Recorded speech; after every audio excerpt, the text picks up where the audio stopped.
Do you want to explore the city of Istanbul during your layover from the Americas to Asia? Do you want to explore the city of Cappadocia in a hot air balloon? Do you plan on getting a hair transplant in Turkey? If you said yes to any of these three questions, then you need to learn Turkish or learn about the Turkish language. And that's exactly what we're going to talk about in this video. Ama ondan önce ben adım Savna ve dil öğrenmeyi seviyorum ve daha fazla uzatmadan hemen videoya başlayalım. Alright, so like now let's start off with some basic facts about the Turkish language. Turkish is spoken by around 90 million people. It's the most widely used and official language in the country of Turkey, obviously. It's also one of the official languages in the island nation of Cyprus and is spoken by around 300,000 Turkish Cyprus. It's also popular as a second or third language in the country of Azerbaijan because of like the similarities between Azerbaijani and Turkish. And yeah, like they can understand movies, without formally studying it. And yeah, around 2 million people speak it in Germany, making it the largest diaspora in Germany. And yeah, because of migration and all that, some people speak it in the UK, in the US, obviously, and also like in some other countries in Europe.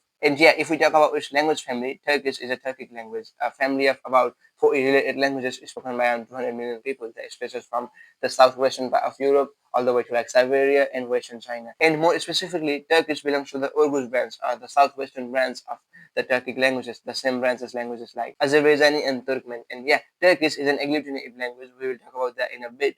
And it uses the Latin alphabet. We'll also talk about that in a bit. And now let's talk about its history. Now, the ancestor of Turkish is Proto-Turkic, the same ancestor for all Turkic languages. It's believed to be spoken somewhere in Eastern Central Asia or like Southern Siberia around like 2000 to like 2500 years ago. Although we're not exactly sure like where and when. And yeah, a lot of branches developed from there, among which Turkish belongs to the southwestern branch. And yeah, some time passed, and then we have the Old Turkic from like 6th to 10th century. And yeah, it's the oldest written Turkish that we have. The oldest surviving text in Turkish are the Orhan inscription carved in Mongolia around like 732 to 735. And yeah, they were written in the Orhan script or Old Turkic script, a unique looking alphabets unrelated to the Germanic runes. And then we have Middle Turkish from the 10th to 15th centuries. During that period, a lot of Turkic people converted into like Islam, so a lot of words from Persian and Arabic entered the language. And also during the period of the Ottoman Empire, since the main language of poetry was Persian, a lot of words entered the language through poetry and all that. And then yeah, they started writing in the Arabic script, replacing the old one that they had. And then yeah, after the collapse of the Ottoman Empire in 1918, the nationalist movement of Turkey won the War of Independence. The Republic of Turkey was founded on the 29th of October 1923 with the first president Mustafa Kemal Atatürk, and the language has had biggest reform ever since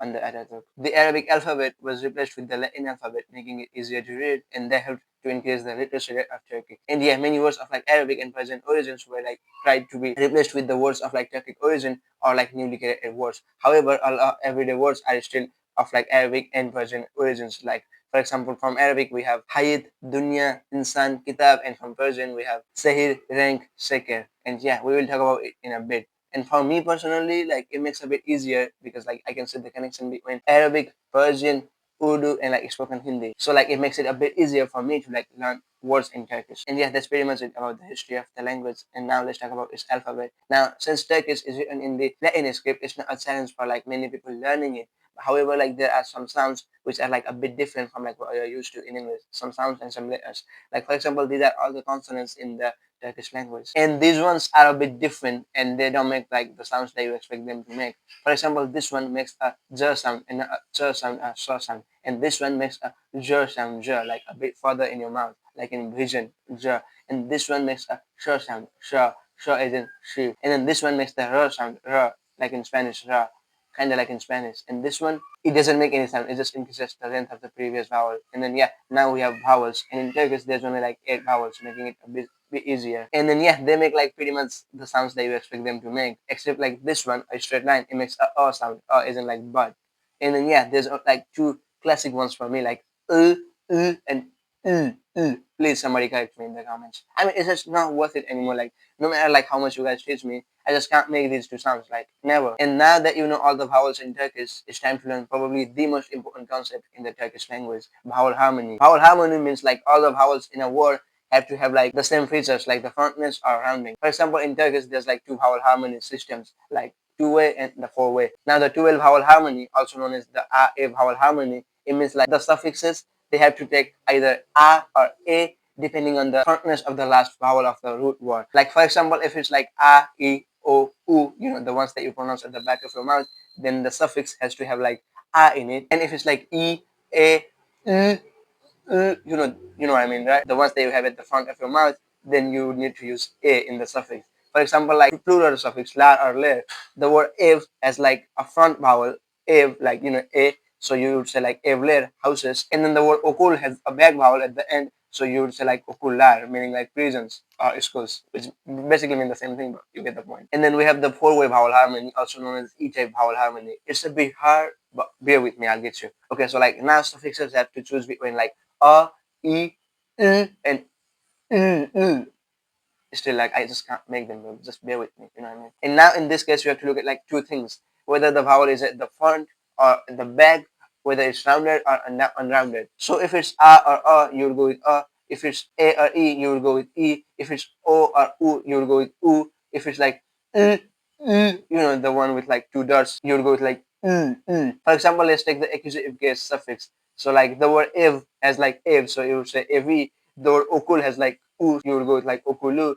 The word goes has like goes o u, so like you would go with like goju. And then the word kitab has like so you would go with like so like kitaba. Also, notice the sound change in kitab becoming like kitaba. It's a phenomenon called the consonant softening. It means like if the last consonant of a word is a voiceless stop, it has to soften like za becoming za, pa becoming ba, cha becoming da, pa becoming ga, or like the silent one. For example, so you have words like kitab, kitaba, reng, rengi. And then we also have another phenomenon called consonant hardening. It means like the consonant has to like harden itself. One popular case for this is like the locative suffix, da or like de becoming like da or te in the particular case. For example, you have like words like ibde, Pakistan da, but there's te. You see, it just changes the sound to like flow better in a sentence. And then it also happens in the past tense. For example, you have geldim, meaning like I came, but yaptum, meaning like I did. And last, we have buffer letters. They are the letters that we use to make the word flow better. In Turkish, there's like four buffer letters, among which three are used like super frequently, and the other one that's like almost never used. Like I have never seen that being used. Number one, the letter Y. It's used when a word ends with a vowel and then another suffix starts with another vowel. It's used to like avoid the vowel collision between like two words, two suffixes, two whatever, what I mean. For example, araba, arabaya in the accusative. If it was like araba, like without the letter Y, then it would be like a bit hard to pronounce that. And then second, we have like the letter N. It's mainly used in like the genitive construction and like pronouns. And then at last, we have the letter S. It's mainly used in like third personal possessive constructions. So like arabanan kapasa. Oh yeah, speaking of the possessive, Turkish does something really interesting. Now in English, if you want to talk about like the things being possessed, if you want to talk about the possession, you only modify the possessor, right? The people things possessing something. Like for example, my phone, our language is Jack's country, right? You don't do anything with the things being possessed. But in Turkish, you have to modify both. Like to modify the possessor, you use the genitive suffix like in or nin for wave vowel harmony. And like if you want to modify the things being possessed, you use the personal endings, but except for like the third person. With that, you use like or sa, for wave vowel harmony. So like arabanan kappa sa. Like kappa means like the door. So like kappa sa, like because it's the third person, right? Like the car is the third person. You know what I mean? Hope you get what I'm saying. Like it's a super high concept, and like don't go too hard on yourself like to understand like everything that I'm saying. It's just like a brief like overview of the language. Like you don't have to memorize anything. So yeah, arabanan kappa sa. If I want to say like my car, I would say like benin kapam. I use the personal ending for like kapam for like the door. And yeah, I can also omit like benim and just say like kapam. It means like the same thing. And yeah, speaking of that, now let's talk about like owning something. Now in Turkish, there's two super important words: yok and var. Yok means like there is not. Var means like there is. So like if I wanna say like I have something, like I don't know, for example, like I have a book. I don't say like I have a book, but I would say like there is my book. So like kita membar, like there is my book, literally. Kita membar. So yeah, now that's pretty much about the phonetics of the Turkish language. Now let's talk about vocabulary. Now Turkish has a lot, literally a lot of loan words. But before talking about them, let's talk about like native Turkic words. Now many basic everyday words like pronouns, basic verbs, basic nouns are like inherited from like Proto-Turkic. For example, words like ben, sen, gelmek, sonra, ev, el, and many more. But during the Ottoman period, thousands of Arabic words entered the language, often through Persian, from basic everyday words to like formal words. And yeah, even after the language reform after 1923, a lot of these words still exist up to these days. For example, many basic words like kitab, hayat, zaman, and sebab, and many other basic nouns are of either Persian or Arabic origin. And yeah, since the main language of the literature in Ottoman Empire was Persian, a lot of words in Turkish have like Persian roots. For example, words like sekir, pencere, renk, and many more. And yeah, these are the two languages with like most influence in the Turkish language. However, there's also some other languages, especially French during the 19th and 20th centuries. You can see in words like restaurant, pantalon, and garage, and also okul. Oh yeah, speaking of okul, it's an interesting one. Now, during the Ottoman Empire, the word for school in Turkish was mekteb, from Arabic maktab. But when they were like reforming the language, a new word okul was coined. It's inspired by the French word école. And yeah, when I was writing the script for this video, I found out the word for script, scenario, in Turkish is super similar to like scenario in French. And yeah, most recently, Turkish also has some influences from other European languages, most notably English. No explanation needed, right? It's obvious. So how much of Turkish vocabulary is actually loan words? Well, if you open a Turkish dictionary, you might see like a lot of words are labeled as loan words, but in everyday conversation, a lot of words are still of native origins.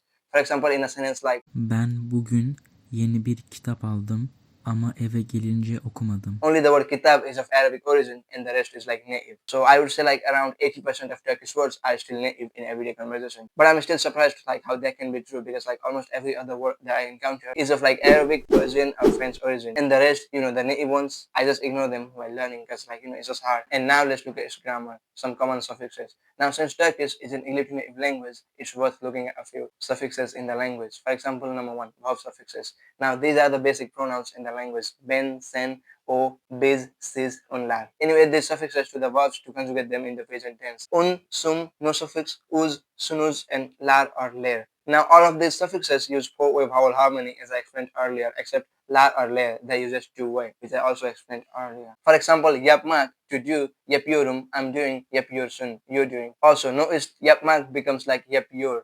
You see, mak or make is the infinitive suffix. Also, two-way harmony is similar to like to in English. And your four-way vowel harmony is the continuous suffix. So that's why yapmak becomes like yapıyor in the continuous tense. And in the past tense, you would use the suffixes im, in, no suffix, ik, in is, lar, ler with der or der according to the sound rules I explained earlier. And it's also four-way except for like lar or ler. For example, let's take the same verb yapmak and conjugate it in the past tense. Yaptım means I did, yaptın means you did, yapıyordum means I was doing. And also notice the yor suffix here too, the continuous one. And then we have the future tense suffix, azak or ezek plus the personal endings. So yapacağım means like I will do, yiyeceğim means like I will eat. Oh yeah, notice how like yiyeceğim is irregular. Number two, noun suffixes. Now at least nouns aren't that bad in Turkish. For example, you have the lar or ler suffix two-way to pluralize nouns, and like says four-way to like mean without. And I don't think it's necessary for me to like read sentences. You can just skim through them yourself, I guess. And yeah, now comes a complicated part. Cases. Now in Turkish, there's 6 cases, but don't you worry, like that hard at all. They're like super easy. Way easier than in Russian. Now first you have the nominative case for the subject of a sentence, and it's like super easy, like there's no ending, you just know it by now. And then you have the accusative case for the direct definite object, sentences like I ate the food, not just I ate food, I ate the food. And to say a noun in the accusative case, all you gotta do is like add E, four-way harmony as I explained earlier, and sometimes with the letter Y as a buffer letter. And then you have the dative case for indirect objects like to me, to him, to them. And to conjugate a noun in the dative case, all you gotta do is like use the letter A or A, two-way vowel harmony. And also notice that the pronouns change a bit. And then you have the locative case. It's for like the location, like where's something at. Kind of like using the word in, on, or air in English. And to conjugate a noun in the locative case, all you gotta do is like use the suffix ta or da according to the sound rules that I explained earlier, and with like the two-way vowel harmony. For example, İstanbul'da evde kitapta. And then you have the ablative case. It means like from in English. And to conjugate a noun in the ablative case, all you gotta do is like take the word in the locative case and put the letter into it. So evde means in the house, evden means like from the house. And then at last we have the genitive case, which is the hardest case in Turkish. It's about like possession, and I already explained it like earlier, and I don't have like time to explain it twice. And now after watching this video so far, you know the basics of like suffixes in Turkish, and it's time to learn the concept that you guys have been waiting for like the whole video, the agglutination. Now Turkish is an agglutinative language, meaning you use suffixes a lot. Like you stack suffixes after suffixes to make new words. Like you stack them like Legos. Let's see some examples. Like for example, we have the word ev, which I expect you to know by now. It means house. So you have ev, evler, evlerim, evlerimde, evlerimden. Or let's see one example with the verb gelemeyizim. I want to be able to come. Gel, emey, ezek, im. Here's one example to intimidate you guys. It means whatever this is. They were just to like make you guys scared. Like, of course, no one wakes up and says that sentence every day. Like, imagine having to say that. How crazy and difficult our lives would be, right? So yeah, that's pretty much all the basics that you guys need to know in Turkish about suffixes. And yeah, now of course, like, it doesn't mean now you guys are fluent in Turkish or Turkish grammar. Like, I'm not fluent myself. Like, I missed a lot of important topics like negation and whatever. But my goal was to show you like how the language works and not to make you speak it within a 10-minute video. Like, it's not even possible, right? And yeah, that's pretty much it. Now the question is it a hard language?